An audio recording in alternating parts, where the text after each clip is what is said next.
Jerk alert! You eat pieces of shit for breakfast? Tractor beam sucked me right in. He slimed me. It's not a tumor. You're killing me, Smalls. Everyone in this room is now dumber for having listened to it.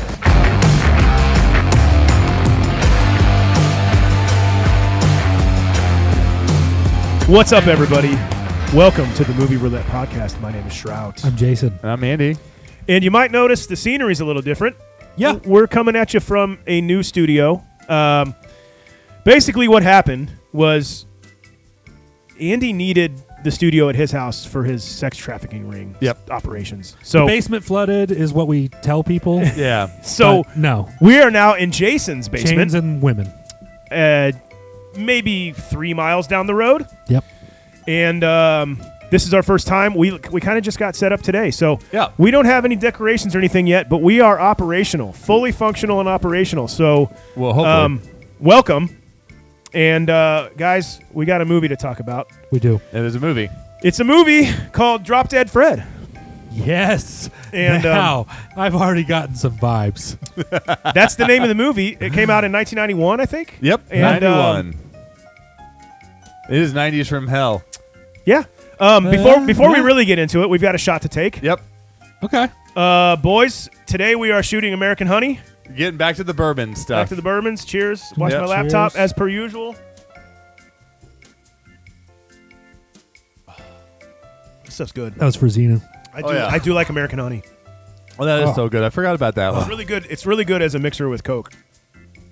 Ooh, Kinda like sweet Crown. Coke. Yeah. I have Pepsi upstairs. I like Pepsi too. All right. Andy, why don't you tell us about this movie? Yeah. All right. So Drop Dead Fred, like Shroud said, is released in 91. Drop Dead Fred, like Shroud said. Like, yep. And I'm Right said Fred. I'm too sexy for my dead.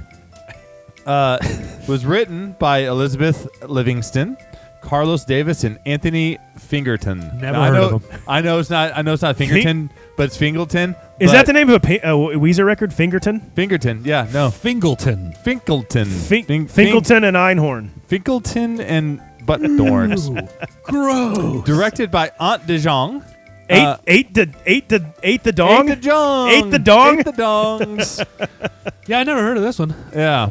But then, starring phoebecates, Rick Mayall, Marsha Mason, Tim Matheson, the one and only Carrie Fisher, Princess Leia, and then also Ron Eldard, who that was a late ad. I didn't realize how much screen time he had in this, but he had some good ones in there. Okay. I don't even know who he is. He's Mickey. So, if you have not seen this, I'm going to actually bring in a friend of mine to read it. Hello, friend. Oh, hey, I don't think I didn't see you there. So no, all right, no. So shit. Here. All right. So I don't really have a voice. I was gonna do like a blah blah blah blah. So, but I don't know. I don't really have one. But a woman gets dumped by her husband and loses all sense of reality and forces her mom and best friends to try and keep her from hurting herself. Oh, no. That's a really depressing story. While she's laid up in her childhood bed, she regresses all the way back to seeing her imaginary friend and damaging her mother's house and causing havoc throughout the fucking town and blaming it all the entire time on her imaginary friend. Yeah, she's kind of fucked up. Drop Dead Fred did it. After cutting her own hair, wiping dog shit on her mom's freshly cleaned carpets, ruining a bunch of people's lunch at a restaurant, and sinking an entire fucking river house, her mom finally tries to force her to get some real help. Will she be able to take enough crazy pills to find the path to sanity again, or will she lose her mind completely and go straight to the crazy farm? Listen and find out. Oh, that was nice. Yeah. That was nice. You wrapped it up pretty well. Did you call it a river house? It's a river. I don't know what the fuck. It's a river condominium. It's a river condo. It's a boathouse. It's a river But condominium. no, it's not a boathouse. In the movie, Princess Leia corrects phoebecates. It's a barge. Yeah. She was like, I sunk your boathouse. It's not a boathouse. It's something or other. I think she says river condominium. It's not a schooner. It's a sailboat. A schooner is a sailboat, dumbhead. You dumb bastards. You dumb bastard. So I think I gathered that you guys had never seen this before Never. this time. Nope. I wasn't sure. I was going to say, actually, in my initial thoughts, I don't think I'd ever seen it before, and now I know I had never seen it before. I had never seen it. Until So- this watch.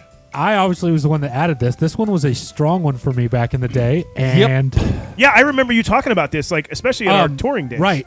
I'm not going to say, after the rewatch, I'm not going to give away my thoughts or anything like that. But I was reminded of what I loved about it was the quotability of almost everything Drop Dead Fred says. And there's some nuance that I hope you guys picked up on. Sometimes when he's delivering certain lines, the looks on his face, there's certain things where I'm like, oh my God, that was the stuff that I loved about it. Well, I loved But there are things we're going to get into that it's not all sunshine and roses. Here's where I was with it, because obviously I just mentioned that I now know that I'd never seen it before this watch. Okay. And I have to admit, like when we rolled this and going in, I mean, we rolled this 6 weeks ago, 5 weeks ago. Yeah, it's been a while. I was not stoked to watch it. We could tell. I had to finally force myself to watch it this past week to prepare for today. I kept dreading it, and I mean, I like looking at Phoebe. I like looking at Phoebecates as much as the next guy, but Same. like the desire to watch this movie was less than zero. So it was hard for me to get started on it. I have so much more to say about this, but I don't. We wanna already give know anything. when Andy says that where he's going. So Yeah, he's already going to be like, she's When a he- bitch. Drop Dead Fred's not when real. Andy's like, I got so much more to say. We I already do. know he doesn't like it. Yeah, I know what angle he's going to take already. That she's the one who fucking smears the dog. Because like Oh, you whatever, don't say we'll that get when into it's it. like We'll get into it. when it's like Back to the Future, which everybody knows we just rolled and you've Right. seen it. It's like we all had a lot to say about that, but you didn't say that about that. You didn't go, I have so much to say about this movie. Yeah. It was like, oh my God, I'm fucking psyched. Let's No, do this. I knew when I watched this, I'm like, I might be alone on this one. Okay, You are on an island. it's been 20 years since I really watched it, but there's things I can defend. All right. Does anybody have anything else? Should we just No. go ahead and get into the scene by Let's scene? go to the scene I'm by all scene. right with that. Yeah. All right. Scene 1. Name one. Drop Dead Fred opens in Minneapolis. Minneapolis. I fucked myself up by joking. Yeah, you did. Minneapolis, Minnesota, in the early 1970s. A young girl is being read a bedtime story from her mother. Now, this little girl doesn't buy the premise of the fairy tale. No. Then we jump to modern day 1991, where the young girl named Elizabeth Cronin has grown to be an unassertive and repressed court reporter.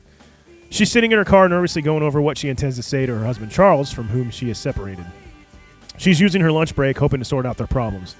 She then enters Charlie's work at the Jaguar dealership.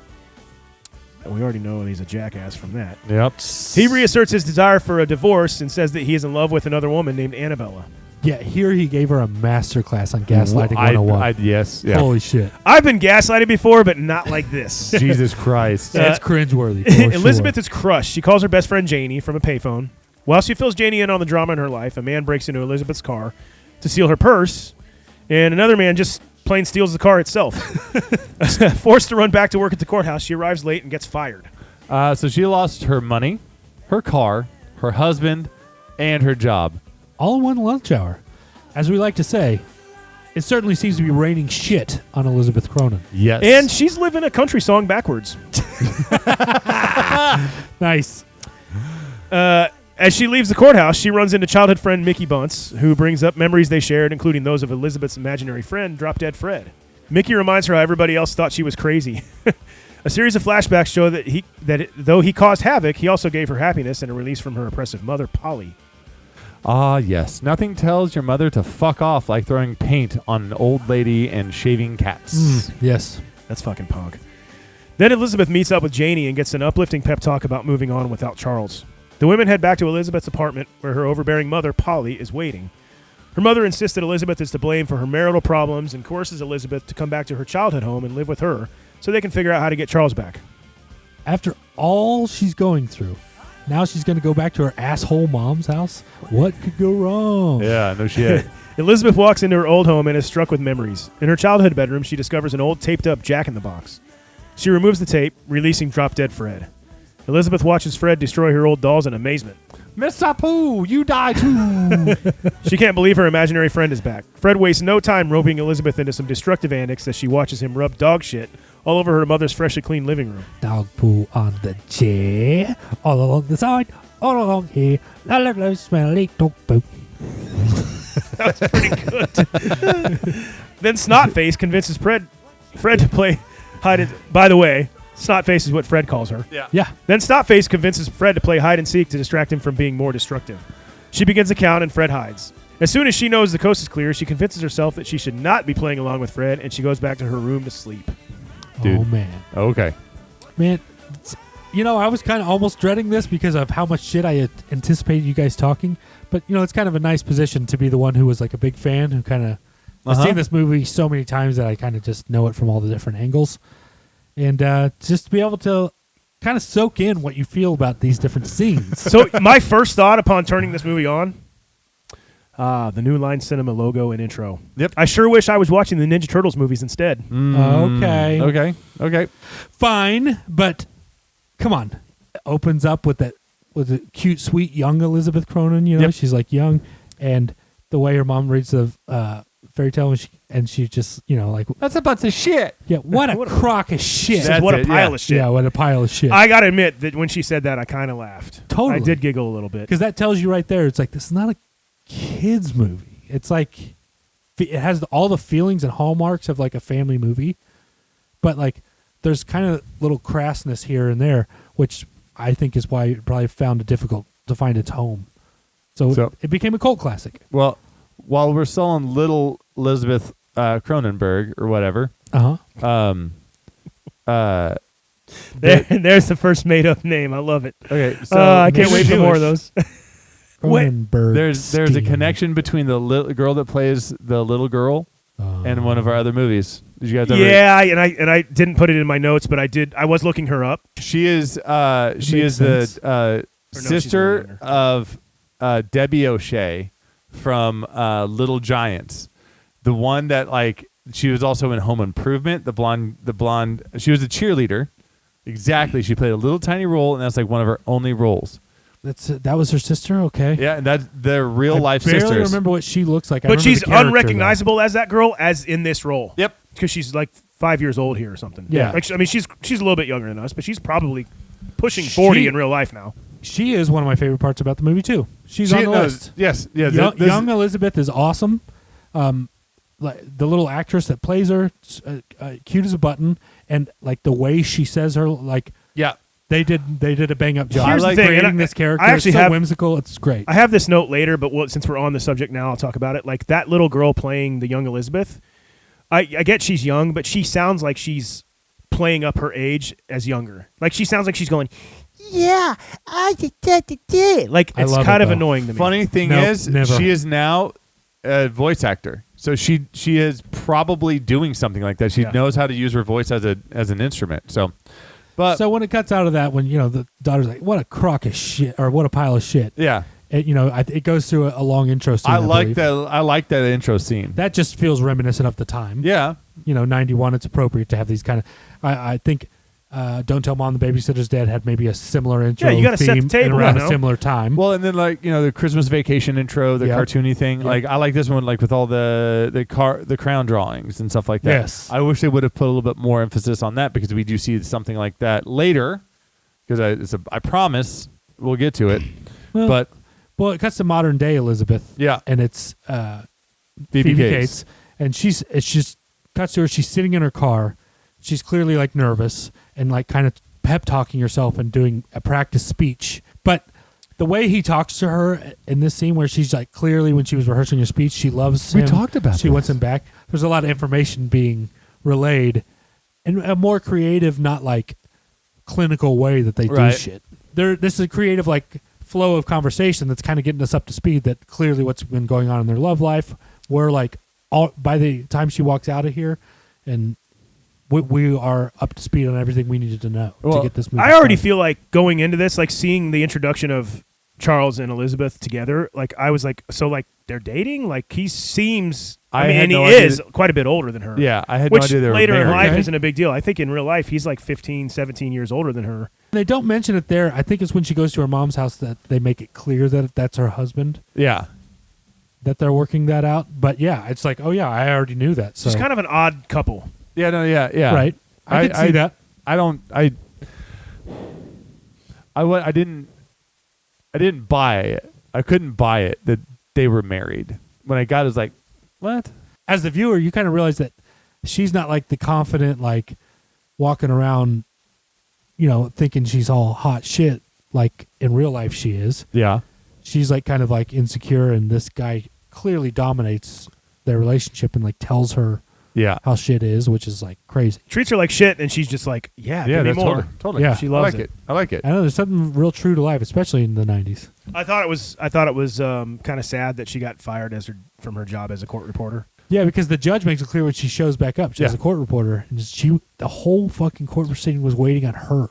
That's embarrassing. Like, I don't know if they would actually do that. They usually have some people waiting in the wings for it. Yeah, well, he fired her on the spot, so clearly they needed another court reporter. Yeah. So but the way that went down, ladder she's like, rung number one for me. She's like, on I that lost one. my husband, my car, and my money or whatever. And he goes, all in one lunch hour. Oh, yeah. And then she gets fired. So that's why I added in the script that she also lost her job. Yeah. And then her friend Mickey shows up, and he put his bag on the floor to trip her on purpose till he could talk to her.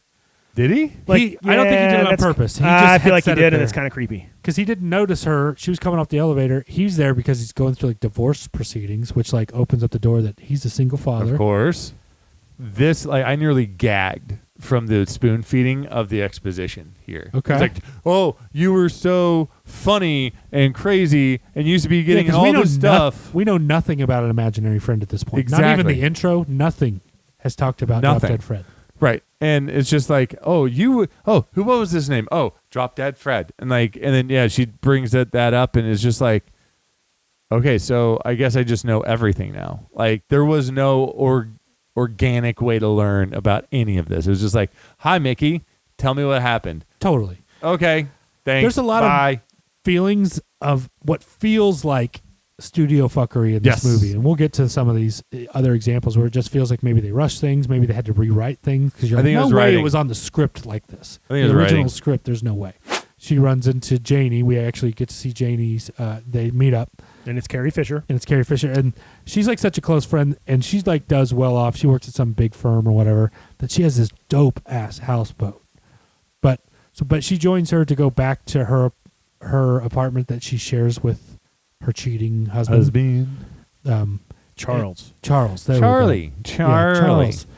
And, hi, Charles. to get some shit because she's going to come stay with her friend. Right.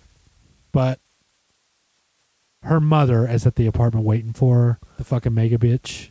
So she's already like packed everything for her and everything. Like so. This is where She you has see a the domineering, solid grip on Elizabeth, and she treats her like a fucking child, and it's very frustrating. domineering. Why do you let your mom, like you're an adult, Right. why do you let your mom talk to you that way?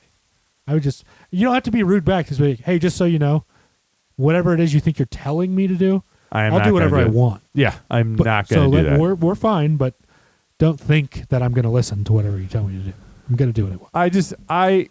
I hated that scene. Like, you could tell that her mom was, like you said, had a fucking grip on her. Mom, just, grown up now, and you can't tell me what to do. I'm going to do whatever I want. I'm going to do what I want. Just the way she's like, you're coming to stay with me. And then she was like, no, I'm staying here. I want to wait for him because she's like, Well, she tells her what all to up do his through the whole ass. fucking movie. And No, I know. she treats her like she's still 5 years old, and it's irritating. Oh, yeah. There's so many times where you're like, why?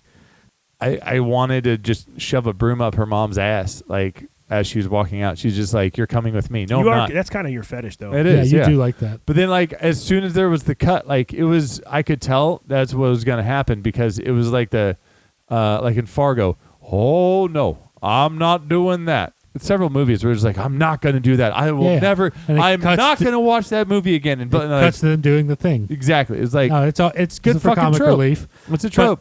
Well, this is 91, so but it was probably already trope by then. But when they get home, did you notice like they form a living room all taped off? I Yep. just had the carpet shampooed and all that. And you're just like, oh, You know, wonder how that's going to hold up. like, that was like, here's a plot device right here. But yeah, she takes her shit upstairs, and when she goes into her bedroom, and it's just like kind of looking around, Yeah, because it shows her like kind of dozing off, and she hears this Jack in the Box. Yeah. That's like taped up that she found. It's in the her room. shittiest fucking Jack in Box I've ever seen in my life. And then out pops this little fucking thing. You know, it's like all green with a little red speck of hair coming out of it, and then boom, grows up. You know, she's like looking for where it went under the bed, and then bam, it's like a jump scare, and it's like Snowface. It's so fucking great. His entrance, I think, is great because then the way he's like going, you know, Mr. Boo, you die too. Blah! And he starts smashing everything. He's like bites the head off of a doll and stuff like that. He's just like, where the fire truck? Where are the rest of the toys? Yeah. Oh Like- my God, you grew up. Yeah, you're older. You're even uglier. Yeah. Lie down. I'm going to be sick. You know. Yeah, it's just- and he that prefers shit- her as a child. He's a fucking pedo. Oh, pedo! Come on, man. Come on, he's an imaginary friend. You never get that from Drop Dead Fred, Yeah. except for maybe we'll talk about it in the future. But that's adult. I like him. I loved the introduction. It was awesome. It was a good way to like introduce him. Yeah. Like he comes because he was stuck like a genie in a bottle type of thing like that. Yeah. You know, like You're a genie in a bottle. I know. I knew it was Gotta coming. rub I me knew it was the coming. right That's why you way. have to say it. So Hey, at least I stopped after one I know. cadence. that true. is good. But then he we he get our- slides down the banister. We get our nut smashes his smash. balls. We get Yeah, our we yeah, get our nut 90s movie smash. nut No, smash here. Let you know like that they're Where did here this for come from? comedy. Smash the newel post. Yep. Where's this come from? Because he was like, she's like, And he's like, oh, I forgot to give you something, and then wipes a booger on her face. Yes. That shit's great. and then, remember it. then when he goes outside, you hear just his voice out there. And you're like, what the fuck's he doing? Comes in walking on his hands. Like, And he goes, I got some dog poo right here. To where he has one hand now because he points up. He fucking hops over the taped off room in there, lands dog shit all over the place. And Dog that's where shit he's, everywhere. where he's singing the song where he goes, dog poop on the chair. And he slides his foot across. That shit was making me laugh. His little fucking song. I think he's making it more fun for me than the actual movie. Oh, man. He is so But- fucking Yeah, funny. you enjoying it is better than the movie Yeah. itself. Well, good. So is he real? I'm going to be bringing this up a few times. Is he real? Yeah. So he is manipulating things because it's going Here's to the have thing. That's the fun thing about this movie. Or is is they she just never, that crazy? They never play off of it. There's never like he's holding something that's floating in the air to somebody else. Right. There's never that moment, except for you could argue during a later scene with Mickey, but Yeah. it's her that's like doing Yeah. all the motions, nothing floating. So it's like manipulating her. But I think the idea is that yes, it is all in her head and brought up by events. So ultimately, But she probably looks like a sleepwalking lunatic going, just Right. smearing shit with her eyes rolled in her head. But we don't ever see that. We see Drop Dead because Fred. the She's way just that being super new metal. like you know whenever they do it in I'm thinking more of like a zombie. the way that it's framed in fucking Like Fight the Club. dudes in Step Brothers. Not even fucking listening. Now why am I even like here? that. With that, Why now do I- that Why do scene, I even do I was anything? thinking of sleepwalking, and I had the example. I'm like, I had that to tell scene what I is was thinking. so fucking funny. Yes, that's what you. That's what Elizabeth is doing. Like in Will real life. Ferrell and John C. Reilly together is anyway. Dude, except Yeah. for Sherlock Holmes, that was a pile of shit. I didn't see I didn't that. even know if I Yeah, ever don't watched even- it. He says something about he goes hide your eyes and count to 1,000,000, and I was like, that's gonna be the longest fucking hide and seek ever. Yeah. I'm gonna hide. 1,000,000? Well, you'll never ever find me ever. Yeah. What you're skipping over is when he goes, "Great, I love hide and seek." Genius, fucking hilarious. The fact that you guys didn't notice that. There's I gotta say, it wasn't. I didn't even put it in a note. Yeah, Well- it sucks because it's the subtleties of this that make me laugh. Drop Dead Fred is super fucking annoying. TBH. Okay, you think he's annoying? I think he's annoying. I think it would be annoying, but as I watch him, he makes me fucking laugh. He's like chaos. Oh my god, he's like hilarious. I said, had I been younger, I think I would have enjoyed him better. If he were my daughter's imaginary friend in real life, I would hate him. No, yeah, I'd be like the mega bitch. that's it for scene 1. All right, Scene 2, Xenu. scene Xenu. Scene 2, boys. to Rick Ducommun. Yeah. Bye, all. Sorry, I keep hearing Rick, and I just go back to Ducommun. To come in as Snick.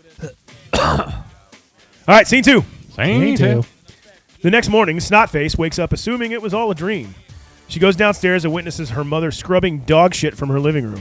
It wasn't a dream. Lizzie then tries to discuss her childhood imaginary friend with her mother, but her mom is very dismissive of the obviously sore subject. You know, for being a total mega bitch, she went pretty easy on her adult daughter for covering the house in dog shit. I agree. Then Drop Dead Fred appears and causes some light chaos involving snot flicking, a close call with the death breath, getting his head smashed by the mega bitch, finding some cobwebs, and punishing some pigeons before he agrees to help Snotface feel better. They assume her newfound misery is the reason Fred has returned. Fred is off to a great start when he tells her to get happy while hitting her in the face with a shovel. Snotface believes she will only be happy when she wins Charles back, and she is skeptical that Fred will actually help more than hurt, which offends Fred so much that he throws himself in front of a fire truck. I mean, it was a little bit dramatic. Kind of reminds me of an ex. It reminds all of us of an ex. Snotface watches Fred's boots left on the road and goes into a memory from her childhood. She remembers one late night when she and Fred decided to play burglars. They wore stripy sweaters and took things from around the house. They smashed shit and made a ton of noise, which woke her parents. The police were called, and through a misunderstanding, Snotface's father ended up arrested. That flashback is just like filled with ladder rungs. You're not wrong. We'll get into it. Snotface comes out of the flashback, and her mother begins her plan to fix her daughter's marriage. She takes Elizabeth to get a haircut, some new makeup, and even gets her some new clothes that only the mega bitch could love. Or, Hillary Clinton. Upon returning home from their makeover day, Snotface finds a note that is seemingly from Charles. He wants her back. He'll meet her tonight at their apartment. Snotface arrives at the apartment and is crushed to discover that Fred had written the note to prank her. Say what you want about Fred, but the guy can prank with the best of them. That night, Snotface sneaks into Janie's houseboat to try and get away from Fred. However, Fred finds her. Snotface wakes up to find her hair chopped up, and then Fred accidentally sinks Janie's houseboat. That entire scene was absolutely insane. Then Fred continues his antics as he causes havoc at a restaurant where Snotface is trying to enjoy lunch with her old friend Mickey Bunce, getting them thrown out. Then Fred tricks Elizabeth into attacking a violinist in a shopping mall. If you didn't laugh out loud at the lunch scene, you aren't alive. Worried by Elizabeth's recent odd behavior, Polly takes Snotface to a children's psychologist specializing in imaginary friend syndrome. In the waiting room, Fred is seen meeting up with the imaginary friends of other patients who are all children. Go to hell, Hammond! The doctor then prescribes medication to rid Snotface of Fred. The medication has the effect of slowly killing Fred pill by pill.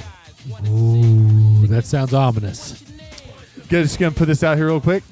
She called this shit mess. Yeah, dog mess. Yeah, the way she even paused. Yeah. Like, overbearing come Mom on, Polly. guys, fucking, Yeah, like, Billy Billy Madison. Overbearing Mom Polly hates mess. She's gonna mess when she finds out it's a living room full of mess. Like, What's that you one called from? this shit poop.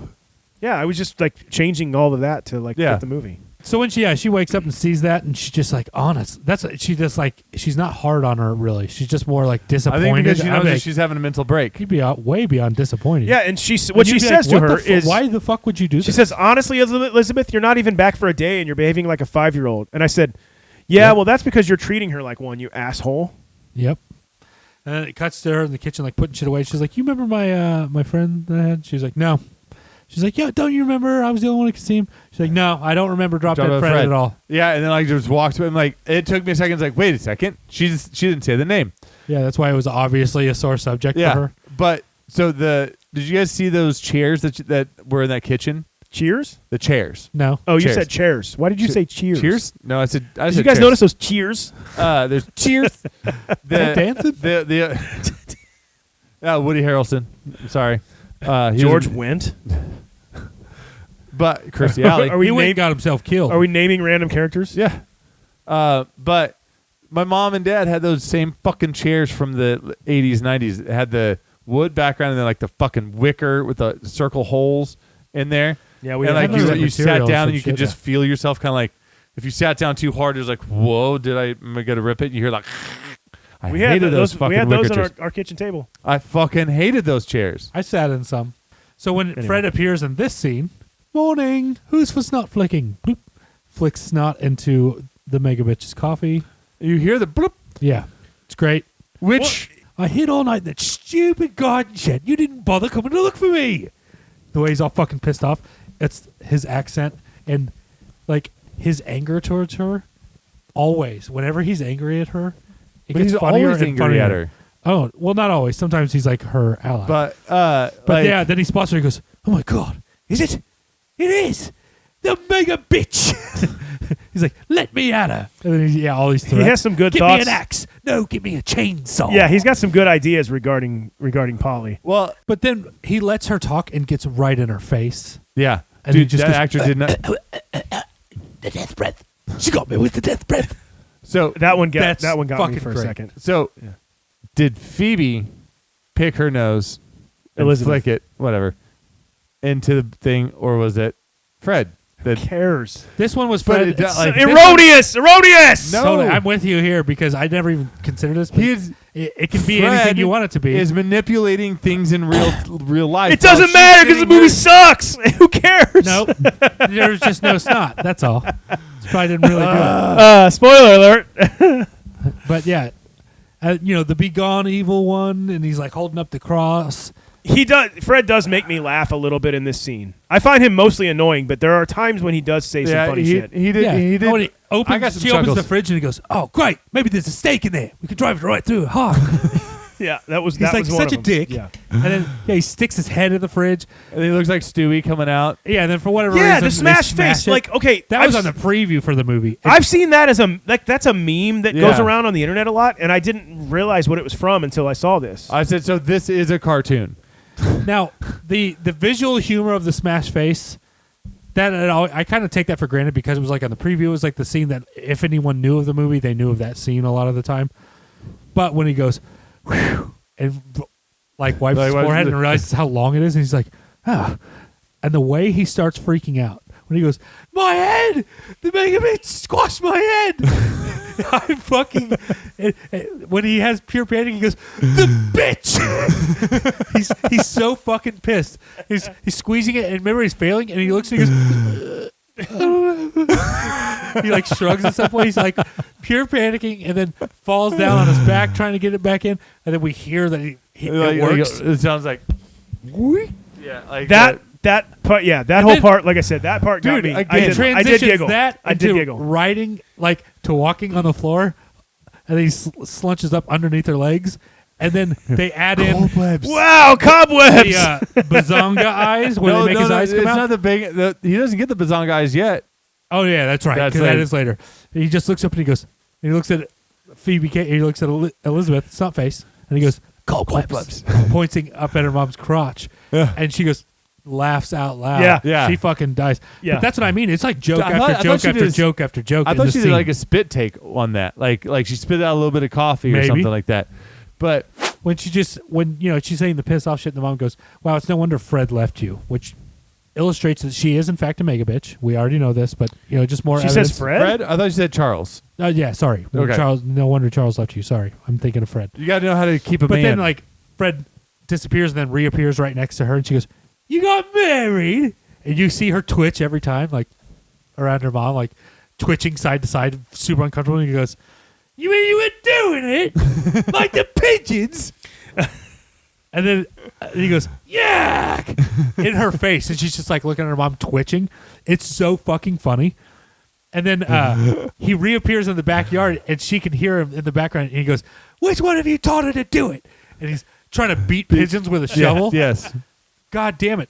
All of that shit. It might not be like first watch little stuff, but there's like subtleties of like the way Fred plays it and the way phoebecates gets really uncomfortable.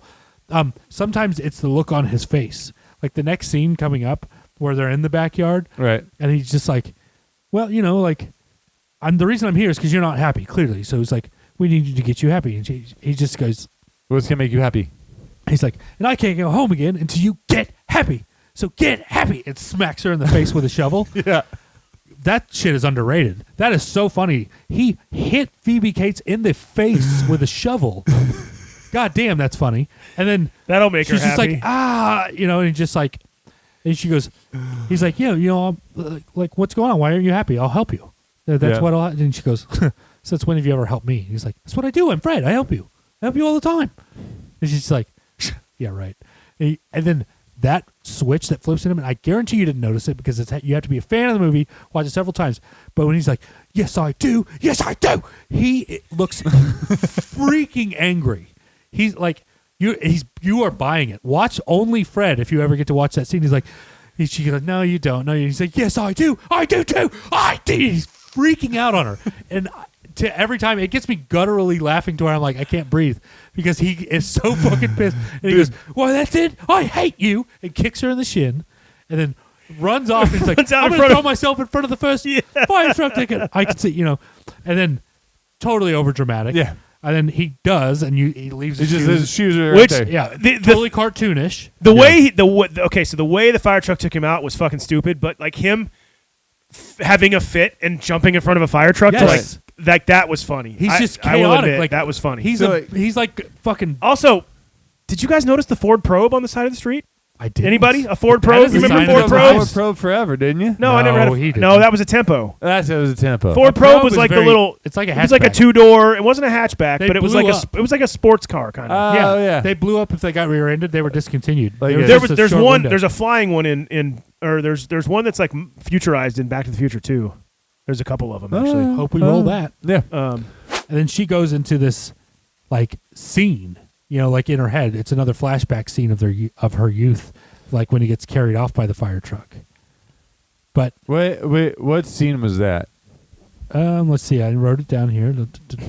Oh yeah, that's the burglars.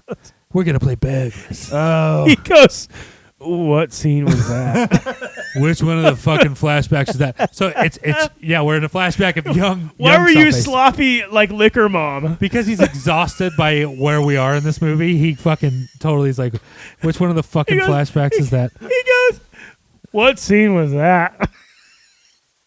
You're like, Stifler's mom. Oh man. Is he like a child that died, and that's what he turns They into? never get into it. I'm just Like that where was the just imaginary friends come from, like Yeah. what their They world do is. an If. But There's a If? movie, there's a movie called If. Imaginary it's called Friends. It. If. well, It. If.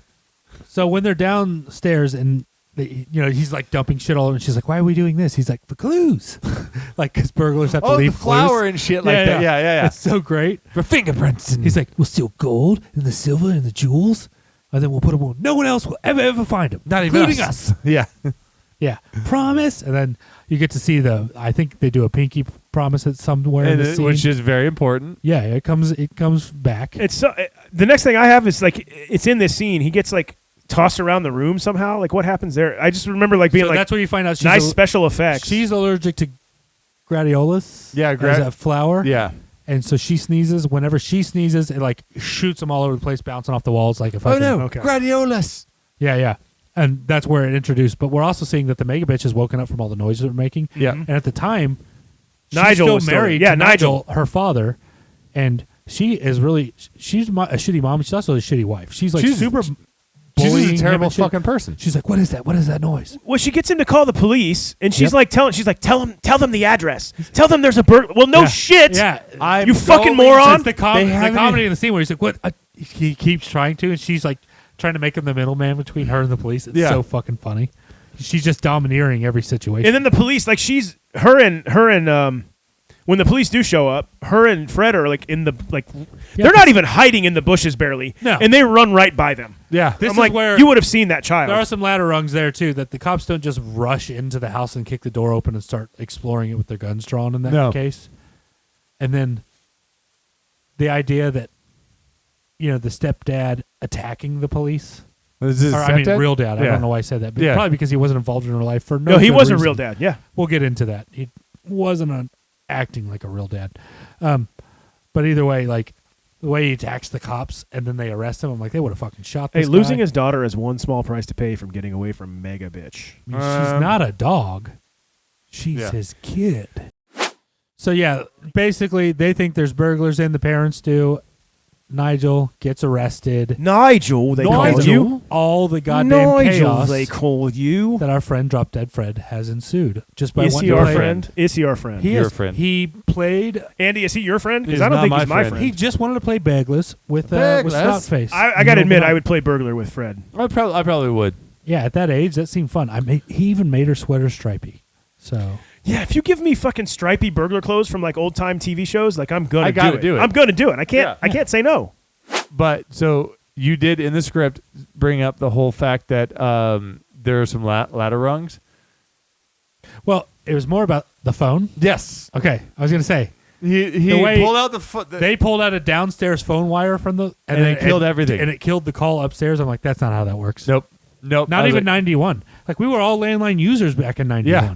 So he just killed the phone that again, he was on. But like however, he would have been holding.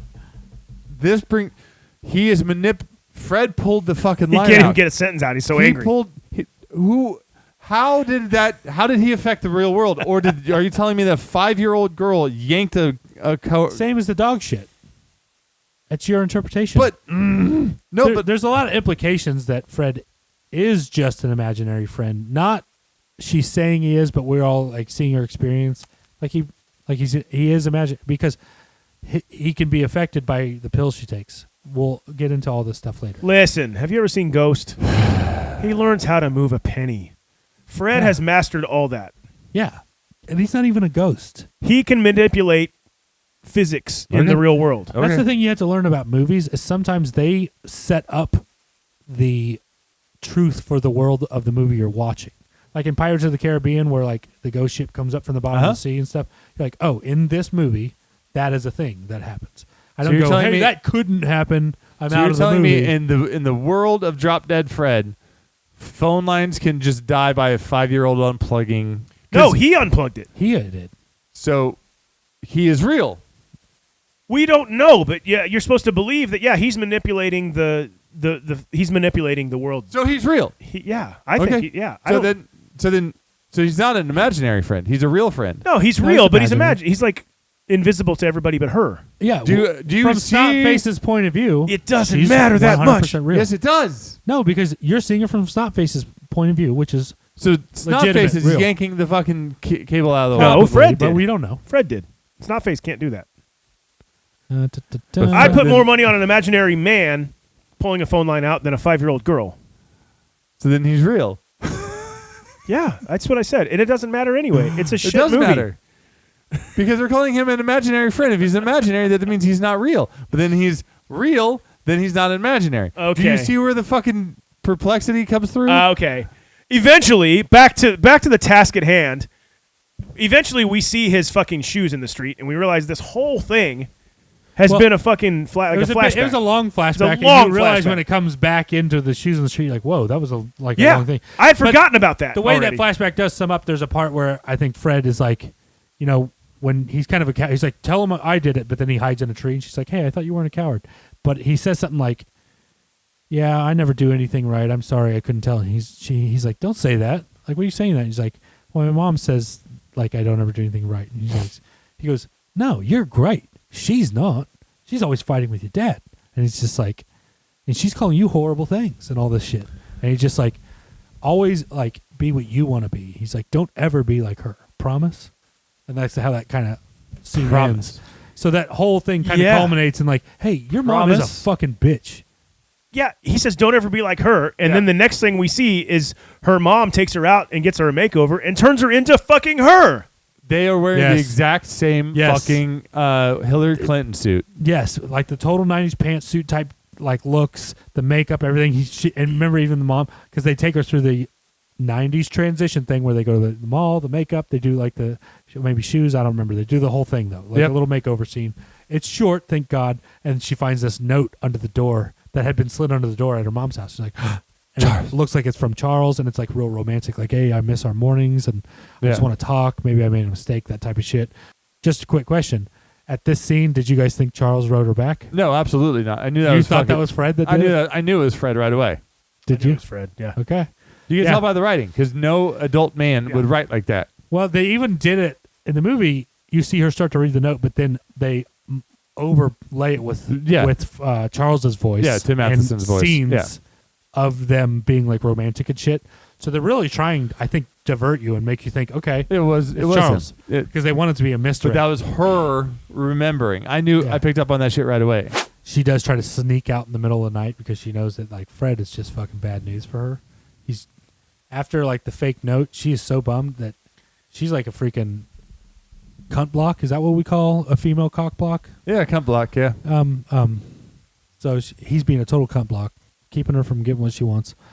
And so, yeah, she sneaks out in the middle of the night and goes to her friend Janie's house, river condominium, houseboat. Right, but she passes Fred sleeping, and he's hanging upside down like the Lost Boys. Yeah, totally. Never explained any further on that. Is that how I always sleep? Like, is he I a don't know. vampire?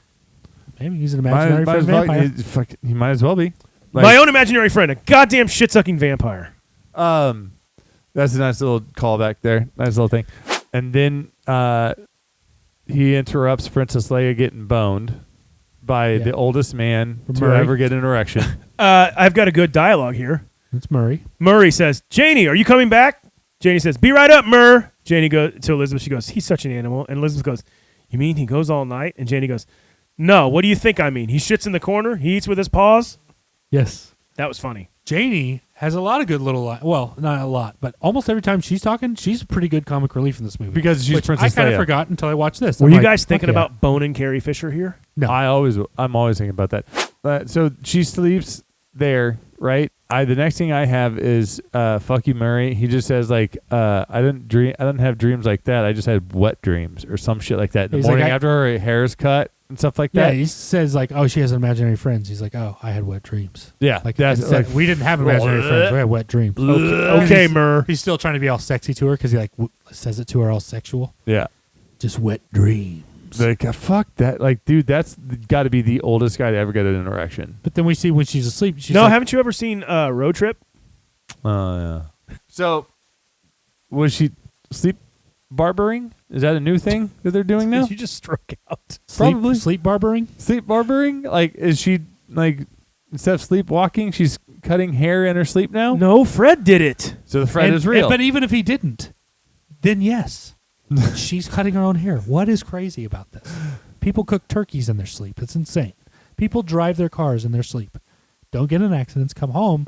Put themselves back in bed. The guy who loves Star Look Wars up can't ambient believe stories. what's They're happening real, in this man. movie. People do real shit on while they're asleep. So no. When you watch Star Wars, do you go, wait, that doesn't make sense? Like, No. how could a lightsaber work in real life? Because Hold on. That explosion cannot happen in the vacuum of space. No, actually, because they set it up as a fictional place at the very beginning. They did that on all of these movies. Not on this one. All of them. Yes, this one they've made it clear that this is a world where Drop Dead Fred did these things. So he's real. Sure.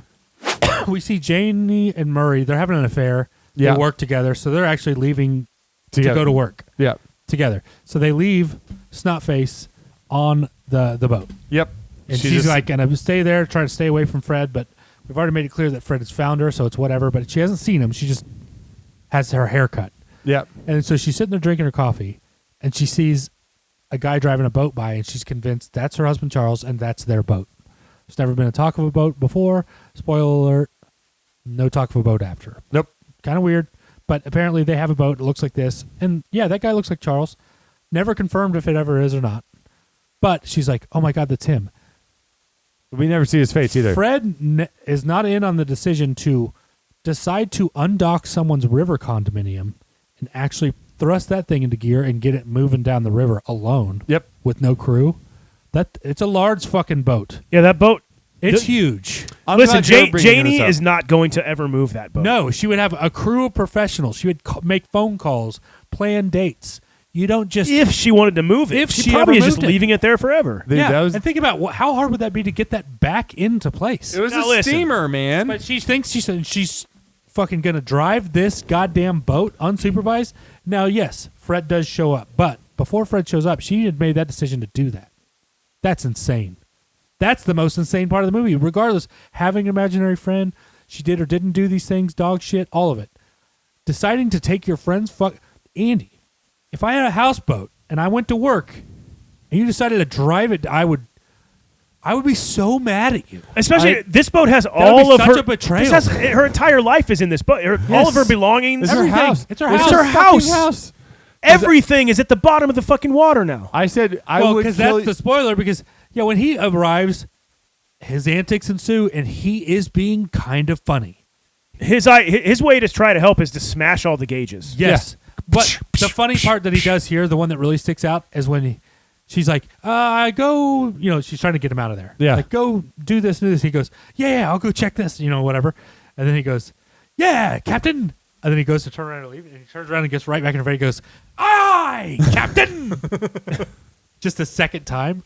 And then when he's out there, he's like, man the lifeboats. We're pirates. He's like, drown all the children or something like that. He starts saying, like, he's yelling shit, and he's smashing all the gauges. And then water starts shooting up like a geyser from the middle of the boat. And she's like, what is that? And he goes, I don't know. What are your thoughts? And then cuts to just the smokestacks submerging underwater. Which her walking in Janie's office, soaking wet. That entire scene is so fucking nonsensical that happened. Yes, and when you're watching it, it does induce a bit of anxiety. Like, what the fuck are both of you doing? You're driving her boat, and Fred, fuck, he's just destroying everything. Yeah. And then Princess Leia is taking it very fucking well that your entire house, everything you have, is at the bottom of a fucking river now. She is taking it very well. I would have started strangling you, and it would have taken 7 police officers shooting me in the head to take you up, to make me stop strangling you. Especially you. You would have needed those police to help you strangle me, brother. Yeah, you know what? Come here, tough guy. You would do? You would come try? here. You want some shit? Then You're facing 40 pounds of muscle and steel. Then I would elbow you, and then I would kick you right in the shin, and you would fall. And then I would. This is what we did when we were little. Yeah. Like if a burglar came in, I would punch him, and then it's just like, bitch, you wouldn't do shit. You wouldn't do anything. Mom! But yeah, so, like when she's at the fucking, when she's at her work. Tell me this scene wasn't funny. Come on, I'm waiting. There's no fucking way. Like, okay, I'll have to illustrate why exactly it is so funny. Yes, please explain it to me why it was funny. Snotface, soaking wet, walks into Janie's corporate office. That she's like willing to admit to, like, with her Are friends. you still waiting for the funny part? I am. Oh, it's coming. I am. Thank you, Andy. Here's the funny part. So she's like, is he here? And it's like, oh my God, he's sitting. When his wife is out of town. Yeah, but the main part that was so fucking funny was when she's talking to his dick and the look on his face. It's a subtle part, but God damn it. That shit was, again, upon the rewatch, had me laughing my ass off. We're still waiting for the funny part. You're wrong. Yeah. Is this the so funny fucking part? funny. Because here comes the funny part. It's objectively true that shit's funny. It is so funny. And then, she now has divulged way too much to the office. She's about the affair. Yeah. Getting all of that out there. Still waiting for the funny part. And then cuts to her sitting at lunch with Mickey Bunce. And this scene with Fred, also funny. You guys are crazy. But like the interaction with Mickey at the lunch is brutal. Dude. It's so brutal. It is so... Yeah.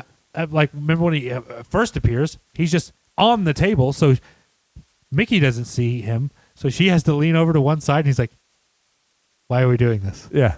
Well, it's just like all the shit that Fred is forcing her to do. Come on, man. That's giggle shit. It's so funny. Do you have the giggle shits? The giggle shits? The giggle shits. But I didn't find any of what Mickey is doing fucking believable at all. He's like, yeah, let's just throw shit. I'm like, who the fuck would agree to this? Yeah, did they start a food fight? He's coming to it like here where he's just like, because, at one point, like, Fred's doing it, and she's like acting really weird. And, at one point where she throws her hand up out of nowhere, and he's like, yeah. And then he starts a question. He goes, okay, why did you do that? Yeah. And then she's just like, oh, I don't know. And it's because she can't say, yeah, it's dropped to Fred. But she's kind of at her wit's end. Well, he sees it as her being confident to do whatever she wants. He finds it inspiring.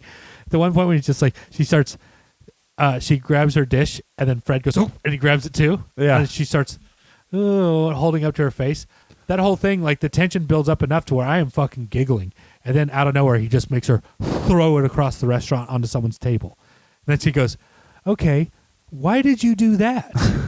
And then she's like, because I'm crazy. And he's just like, in the most wonderful way. He just has That's a crush where I on her. lose it. But it wasn't the girl that... I mean, she is hot. Yeah, I mean, it is Phoebe It is Cates. Phoebe Cates. Yeah. The girl that got the soup thrown next to or whatever, isn't that the girl that Mickey like pointed to like, I dated her? Right? Yeah, I think he does say like that woman over there. I dated her. He's like, I dated her 3 or 4 times. Yeah. But I think that was the same woman that like she just threw. That's the only woman that was over there. So I'm like, But like the peekaboo, just all the pranks that Fred is doing to fucking make everything miserable there. I thought that shit was great. okay. Jason portraying Drop Dead Fred is better than Drop It Dead Fred. is. That's the key here. It is. Yeah. Somebody else remaking has this to movie. love it. We're remaking this movie, and he's Drop Dead Fred. And then I believe it cuts to the waiting room where it's all children that have the imaginary friend disability and their parents bringing them there. Snotface is the only adult in there that has the imaginary friend issue. I love the way that Phoebe Cates is talking to this lady. She's just so matter of fact. She's like, "Oh yeah, my kid is 5 or whatever," and and she's like, "No, I can see it." She goes, Like, I don't have a child. She's like, oh, well then who's in there? She goes, my mother. Oh, which one of you is me? She's like, okay. Like- and then when the way Fred mixed it up, this was a fun-ish scene when I was young. It's not my favorite, but the way he mixed it up with other imaginary friends, and they all can't see each other, so you see from each of the kids' point of view of their particular friend, like when they're all doing that butt thing, like with their butts, but they can only see their guy. Yeah. I thought that was kind of funny. And he goes, she's like, what are you doing? And then he goes, I'm talking to my friends. What does it look like? Or whatever. When he has an attitude. Then he goes back to doing that. Kind of funny. I mean, it feels kind of kids movie funny, but funny. Meeting all the other imaginary friends was mildly entertaining, pretty annoying. Like she comes out, Polly comes out like yes, and, of the doctor's office. and they're like, just have her take all of these. There's absolutely no side effects, which by the way, that means it's not real. So the other ones know about. How do the other ones know about the fucking green pills? Because they're still the word alive. is on the street because another one took it and that friend is now gone. So it's just that one. They knew that somebody's like, so and so. I forgot the names, and they're like, yeah, Billie Jean. They have like union meetings, man. They talk about Oh this yeah, stuff. you remember Go-Go Mouth? He's like, yeah. And he's just like, yeah, their friend took the pills. The pills. Yeah. It's just like not the green ones. And that's what they're saying to him. They're giving the warning, like, hey, Lizzie just got prescribed the fucking green pills, and he's like, hey, those are not good. And Fred's just like, whatever. And he's like, I'm Drop Dead Fred. Fred. Don't worry about me. I'm Drop Dead Fred. And that's the end of scene 2. Did you notice the doctor looks like he looked like a fake human? He didn't look like he was real. I thought Velcro head looked fake as fuck. Dude, Looks like he's wearing white face. It did, yeah. It does, but yeah. the doctor, guys, the doctor looked like he was I fake. just don't remember what he looks like at this point. And I mean, love this I movie. just You'd know think that I'd watch he more. just He's a looks like- manufactured human. He can't like in my head. It's the fucking Undertaker in Back to the Future 3. The fake human. Okay. No, this is for your coffin. Yeah. Okay. All right. So scene 3. All right. Scene 3 shot. I got it, Shroud. I know what I can do better than you. Go play a G I know chord. what I can do better than you. Go play a G chord. Yeah, I've seen you play guitar. That's debatable. Go tug on a G string. I will tug on a G string better than you. All right. Yeah, to Xenu. Hey, to Xenu and to Andy's guitar playing. And to G strings And G strings. everywhere. That one's better. A little smoother. There's a lot more alcohol on that one. Alcohol? Alcohol. Minneapolis? Minneapolis. Scene 3? Scene 3? Yeah, scene 3. I was just kidding. Snotface is now back at her mother's house being guarded by a burly female nurse. She isn't allowed visitors and she must take her pills. I thought she was probably attractive. Fred appears and reminds Elizabeth that one day while they were making a mud pie on the dinner table, she heard her mother coming and she imagined Fred hiding in a Jack-in-the-Box. Polly took the Jack-in-the-Box and taped it shut, essentially taking Fred away from Snotface for good. The event left Elizabeth traumatized, and her father Nigel left not long after. You are an awful mother to our child, so I will never see my daughter again. Seems like your dad is a bigger asshole than the mega bitch. Yeah, he's a mega dick. Oh, shit. That was the day Elizabeth wrote her letter to Fred saying they'd run away together. Snotface realizes that Fred has always been there for her, and her mother is, in fact, a mega bitch. Elizabeth and Fred run away from the mega bitch and the nurse. They catch a ride from Mickey Bunce to Charles's party. And while at the party, Fred gets all charged up when he discovers Charles' new girlfriend, Annabella, is not wearing panties. Fred demonstrates why most people choose to be invisible when asked their preferred superpower. Yep. Guilty. Snotface then has an awkward meeting with Charles and Annabella before leaving in despair. Back at her apartment, Snotface is confronting Fred when Charles walks in. Charles now wants Elizabeth back, and she is overjoyed. Don't do it, Snotface. Some time passes where we see Snotface trying to be a good wife to Charles as Fred gets sicker and sicker from Elizabeth's pills. Then one evening, Fred discovers Charles is still cheating with Annabella and tells Snotface. Heartbroken, she tells Fred that she cannot leave Charles because she is scared of being alone. She then passes out. Snotface and Fred escape to a dream sequence in which she is able to reject Charles and stand up to Polly, declaring she is no longer afraid of her. This dream sequence feels like Tim Burton meets The Twilight Zone, but not in a good way. She frees her... Yeah. She, I have a stutter. She frees her imprisoned childhood self. Fred tells her that she no longer needs him, so they kiss and he disappears. All right. So kiss Fred and say his name. Like, this is so rushed writing. It's so bad. Yeah, it feels like there was a different ending. Maybe the studios got involved. Yeah. So we all get this. Yeah. This movie. Yeah. Upon awakening, Elizabeth dumps Charles and stands up to Polly. Before leaving, she reconciles with Polly and encourages her to find a friend to escape her own loneliness. Days later, she visits Mickey and his daughter Natalie, who blames Drop Dead Fred for the mischief that just caused her nanny to quit. Elizabeth realizes Fred is now with Natalie, although she cannot see him anymore. She smiles. Credits roll. Okay. Oh, man. So I just don't love you as much as I used to. That's what her mom says to it. That Polly sums says, it all up. That's like, what in the absolute fuck are you doing? Like, Well, oh my God, I fucking hate her mom at this point. I Well, know that we're supposed to. and the big butchy fucking bitch nurse. Of course she looks like that. Everybody's beautiful in their own way, people. She's like, I got a black belt. Basically, just like, you better behave or I'm going to beat the shit out of you. And you're like, cool. That's I a feel cool like nurse. I feel like a tough female nurse was like a trope in this era. Oh, yeah. Oh yeah, absolutely.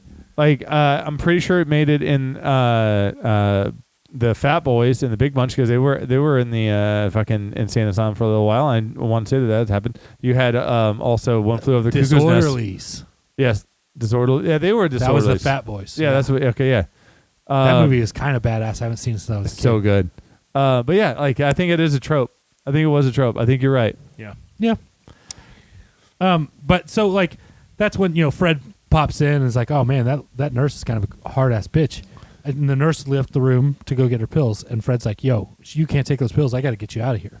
They sneak out the window where they see Mickey Bunce is actually climbing up a tree to like greet her at the window. Right. Because her mom, he wants to return the dress that she left at the restaurant. Mom won't let her in. She's not seeing anyone, They're full lockdown on Lizzie. She's a mental patient now. Which is probably the right thing to do. You could argue that. I understand where you're coming from. But either way, she sneaks out with Mickey and Fred. They go to the wine tasting. But on the way there, when they're in the truck and Fred's sitting between them, they're having like polite conversation again. And he goes, I always knew he's a girl. Dude, I'm stuck between two girls. He just starts bitching about them being girls again. I thought that shit was funny. One of the things I did think was funny as fuck is that, okay, so she walks out like she's not fully done getting dressed or whatever, and then they go into the hotel or wherever this place is, and then she comes out all dressed up, and then he looks like a fucking Oompa Loompa type of thing, going with the fucking hair and the green thing, and he's just like, with a cane. Yes. But later on, that's what I'm saying. He has different versions of his Drop Dead Fred clothing, and they're His hair looks subtle, like a torch in that but they're part. fucking funny. Yeah. So one of the things that I did say on here was like, I did think it would have been a better movie had I seen it as a kid, because there are so many pieces, and like it's the him being dressed up like an Oompa Loompa and the Mickey Bunce and her walking out on the tree and everything like that. All of that, like I could have gotten more behind it at a younger age and liked it. It was just hard for me to care about it at this point. So Yeah, and like, because I skipped through it a lot too, like when they were leaving the house. But it's all kinds of that bullshit of like the mega bitch says mean shit. There is another flashback of the last time the flashback when they're making the mud pie and the mom finds the big mess. My first real mud pie. And and that scene is fun and it's cute and all that stuff. The day that she took Fred away, there was before that day and after that day.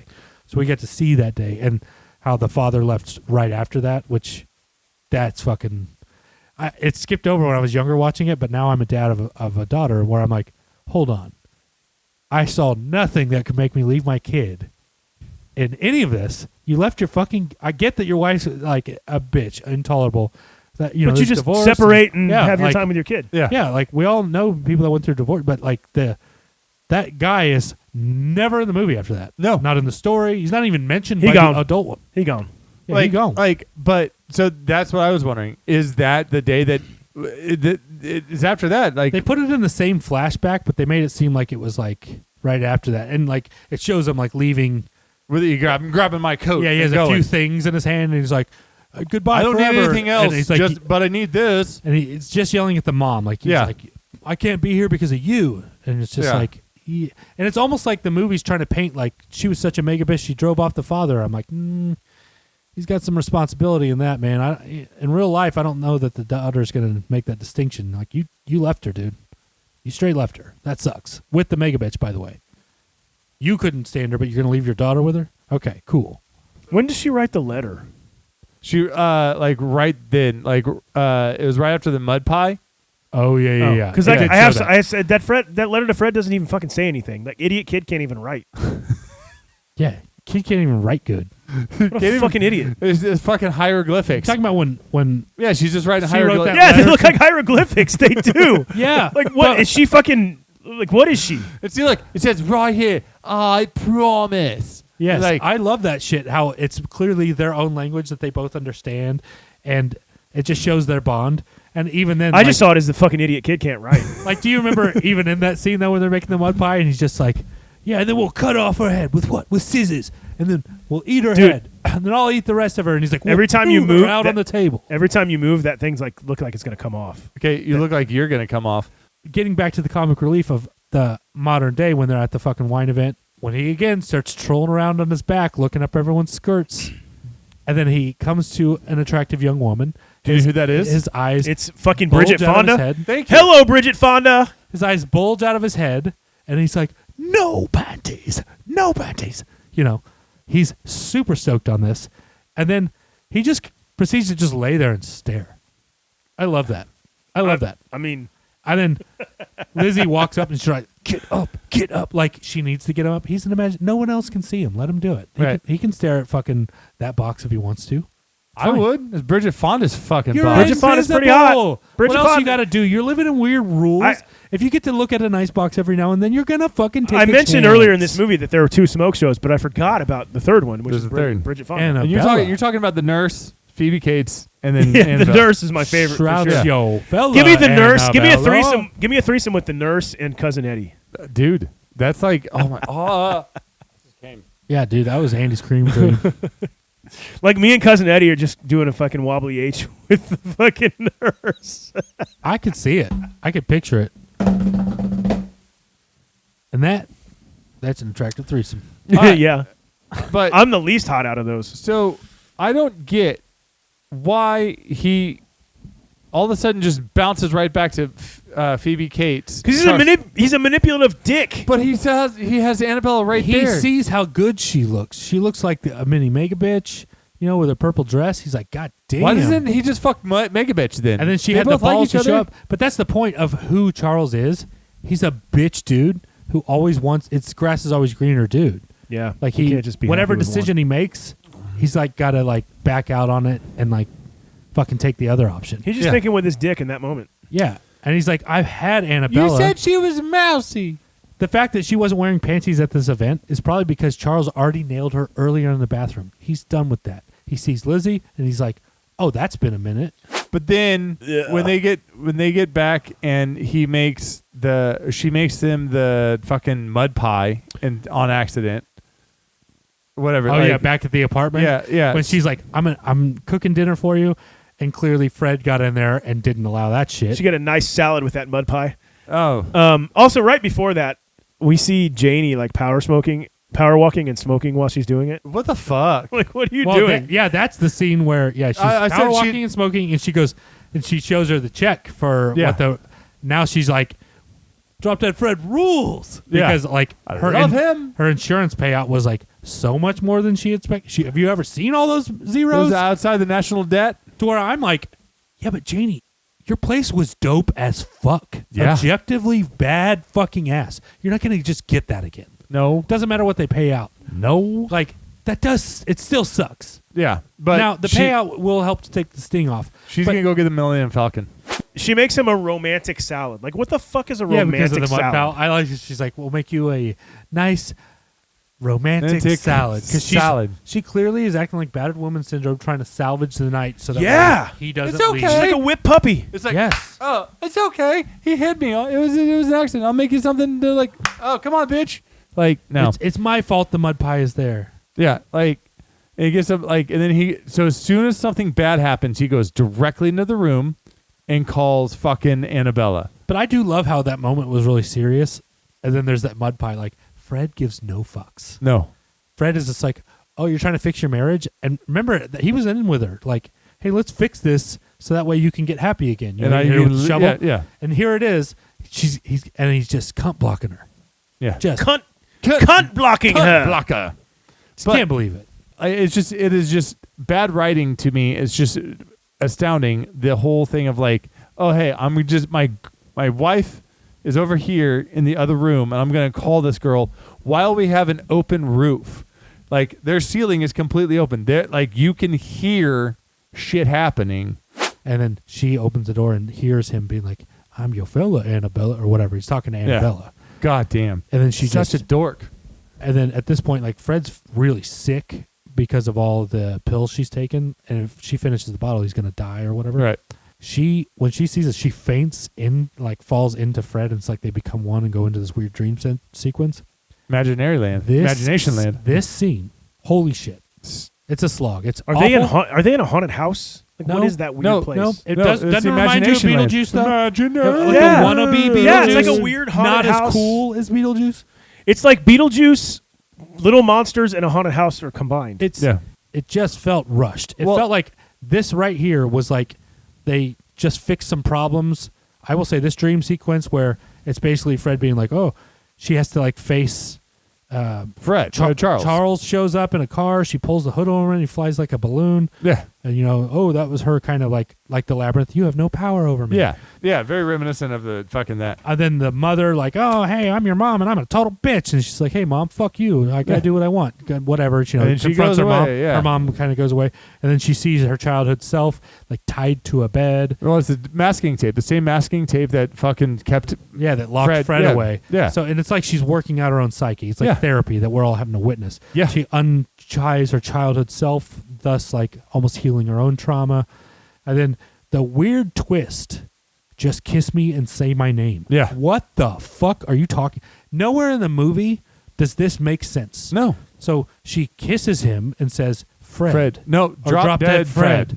And then she goes back into her She wakes up. in her body and wakes up on the floor and goes in there, and Charles is wrapping up his phone call with Annabella, who by the way has picked a fight, and now Annabella doesn't want. So now Charles only has Lizzie. Right.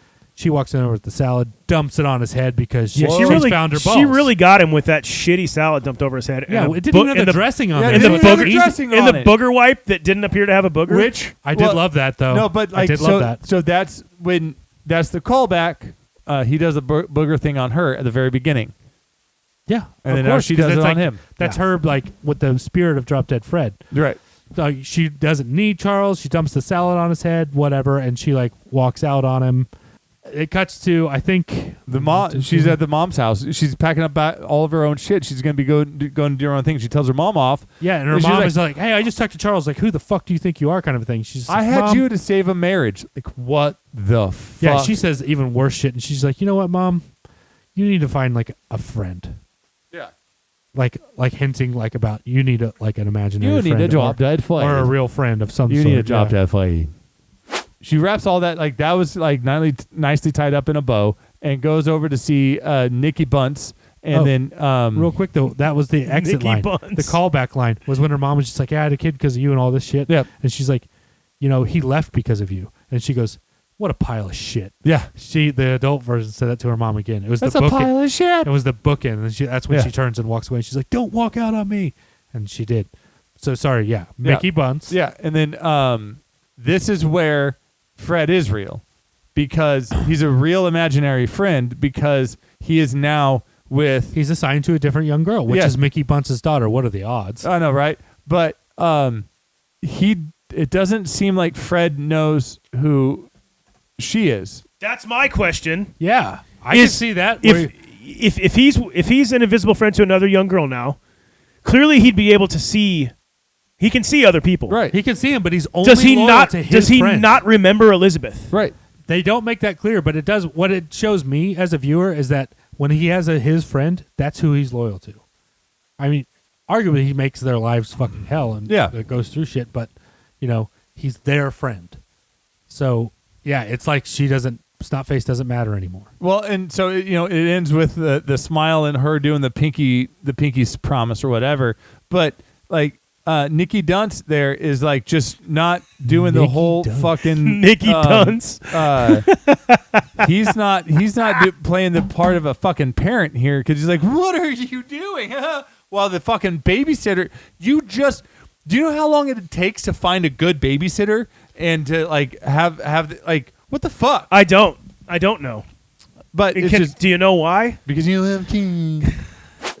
The ending was a nice little bow. It felt very 90s movies. There wasn't anything more that I'm like, wait, what about this, that, or the other? I was satisfied by the end. was not, especially to get out of the But I'm fucking never dream satisfied. sequence. And that's all I got on it. That's all that I wraps got. it all up. Is that it? Can That's it. we move on to the rating? Yep. I was going to give a couple of fun facts. Okay. that are Okay, gonna you got some that'll trivia. help. Just a quick. Did you Make know it quick. Just take a wild guess of who the director role was offered to. Tim Burton. Correct. See how easy that was? Turned down. Guess who Fred was offered to? Robin Williams. Holy shit. Correct. Really? Yes. Also turned down. That's so funny though. You felt exactly what they were going for with their like dime store versions of. I can see it. Yeah. So now imagine they didn't turn it down. We have Tim Burton with Robin Williams as the imaginary friend. This is a totally different movie. Then. Right. They probably nail it. No, yeah, They probably nail it. I think it would be with like the money that got involved. I don't think they would allow them to fail. Yeah, but that's it. Can we rate it? Let's rate this thing. Okay, guys. Rating system for this one is going to be mud pies. All right. I'm going to go ahead and go because Okay. I don't have mine's going to be straight and to the point. Okay. I give this a 2 out of 10 mud pies. Ooh, Jesus. Wow, that sucked. Don't watch. This movie is fucking trash. Avoid. The story was shit. Phoebecates was embarrassingly bad. The character of Drop Dead Fred was supposed to be funny, but he was just extremely annoying. I could go on. How did this movie even end up on our list? Well, I'll take the credit for that. Let's just get right into it. Now, listen. This was a beloved cult classic for me when I was younger. Beloved. I found a lot of quotable lines. That there's some vibes from Drop Dead Fred. I happen to like his character. I don't find him annoying at all. I think he's actually the saving grace of the movie. He did make me laugh a few times. I'm not gonna I take enjoy that it, away. and I stand by the fact that it is a cult classic. Now, with more fresh eyes growing up and watching this, some of the flashbacks, I'm like, oh god, that seemed a little bit long. The dream sequence at the end, I cannot stress enough how much I fucking hated that. As a fan of the movie, right? I don't get the best performances out of anyone. I don't like the way their stories are. Like, this is fucking stupid. Yeah. It's out of the field. I hate it. It actually takes several points off of a potential high score because of just the way they wrap this bullshit up. But God damn it. I have a guess on Drop Dead Fred. Does he ever save a score from being a 2? Sadly, though, this is a 5 out of 10. Called it pies. And a watch, right? No, it's still an own because it's a cult classic. Oh, okay. I did. It's a cult classic that it's not own, it's buy. It's a buy because of the discoverable. Like, there's little subtle things about the way Fred delivers things that I think are discoverable after several watches. It's funny. People who haven't seen it before. This is a good watch with your girl, though. Well, so like I was going to actually like possibly drop it is what I thought throughout the review today, but like I'm staying where I was. I enjoyed Fred. That is the only part, and then Phoebe Cates' response, like her and Rick together, Phoebe Cates and Rick Mayall together played really well. I'm a 5 out of 10, and I'll watch it. Okay, respectable. So, like I think I this is see the what lowest I've ever rated a I see what they were wanted with it, but I don't. It's not a thing. So, fuckface. Fuckface challenge, fellas. It's a simple one. What is your imaginary friend's name and why? I'll start not strong as usual. I would probably have it'd be Get It Done Danny, and the reason that's his name is because Danny's mowing my lawn. My neighbors think that I have a remote control lawnmower or one of those ones that guides itself like a Roomba. Yep. But really, it's Danny. He's doing that shit. Get It Done Danny. Get It Done Danny is doing a lot of the bullshit I don't want to do. It's kind of like in Multiplicity. But yeah, but except Danny is like not as insubordinate as Fred. Like if I'm like, hey, you're not allowed to be on the second floor when my wife is taking a shower. Like you just can't. Like he respects that shit. See, all He right. stays away from. He stays in his zone. He just gets done when I need him to. I do want to go. He's a last. true friend. All right, they're fine. Get So It Done Danny. For me, mine is I first I'm uninspired here. So like it's not like what is it, Valley Girl, where I had like the entire Star Wars battle scene going on outside of our house. Yeah, and I zoned out when you gave that, and I still don't remember what you said. Yeah, I totally. blocked it out. My dude's name is Goober Butt Magoo. And he walks like a member of the Ministry of Silly Walks, and every 4th, 7th, 11th, or 72nd step, he shits goobers from his butt. Like the candy goobers? Yep. The little squirty Did things? you write Yep. that, or did Gavin write that? I wrote that. Okay. Who the fuck is Gavin? It's kind of hard to tell who wrote that. That was me. Okay. He's Goober making Magoo. his kid do his fucking podcast work. It sounded like a kid Okay, wrote guys. that. My imaginary friend is named This Sucks Sam. Okay. He runs around putting terrible movies on everywhere he goes. He thinks it's funny. I don't. Okay. All right. That's funny. Okay. Am I Sam? Is that what you're saying? I No. made you watch No. this because I You put it did. on the list. Well, I think it's time to... You know, they can't all be fucking 8s, 9s, and 10s for all three of us. Sometimes Guys, it's gotta that be a little bit of different. That closes the book on Drop Dead Fred. It opens the book on our new studio space. Yeah. yes. Welcome to our new space. We will have some... We'll personalize it a little bit more as time goes on. Yep. But Andy's got a wheel full of movies. And, There we go. Can you make that bigger? I can make you bigger. No. By just feeding you and feeding You have to remember. You have to remember that this is like I can try and do this. Hold on. God. Fucking. That's as big as this one goes. Sorry. That is what she said. I remember. Just rub it a little bit, make it bigger. All right, so here we go. And we spinning, and we're spinning, and We're we're spinning? spinning. Come on now. Come on now. Come on, 1010. Come on now. What do we got? What do we got? What do we got? Come on. Holes. Holes. It was fucking Shia LaBeouf. This is a good movie. I've never heard of it. Sigourney Oh, Weaver and good. fucking Sigourney Weaver. Yes, I'm excited. It's a Disney movie, but it's John good. Voight It's good. is good. You're gonna It's like a good it. Disney movie. It's a fucking cult classic. This is bro. one that I think you should Bro. fucking like if you like Bruh. those movies from back in our day. It's very reminiscent like of making them like they used to. Yes, But it is. This younger Shia LaBeouf. Yeah, before this he went isn't crazy. like super new. It's Yeah. like what? Mid aughts, early aughts, something. Early like that. mid aughts probably when it was made. But it has that feeling of an 80s or 90s Oh movie. yeah. Okay, Holes. Holes. Holes it is. Never heard of it. Never seen a preview for it. Never love know a damn Holes. thing about it. I love them. I mean, I love this movie Holes. You I love like it. I like Holes myself. Yeah. I like it. All right. I like the pink holes. Hey, that about does her. Wraps her all up. Guys, we can spout all day about how you can find us on the internet at the Movie Roulette Podcast on all your socials. Yeah. The movieroulettepodcast.com. I don't know how up to date our website is. Not. Who cares? But yeah, if you're listening, you know where to find us. Video is better.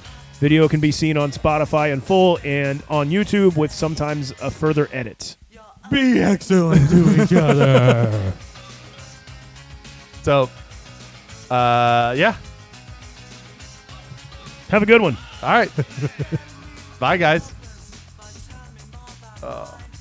I'm always so concerned with the way you say you always have to stop to think of us. Being one is more than I ever know. But this time I realize I'm gonna shoot through and leave you. The things you say, your purpose just give you away. The things you say, you're unbelievable.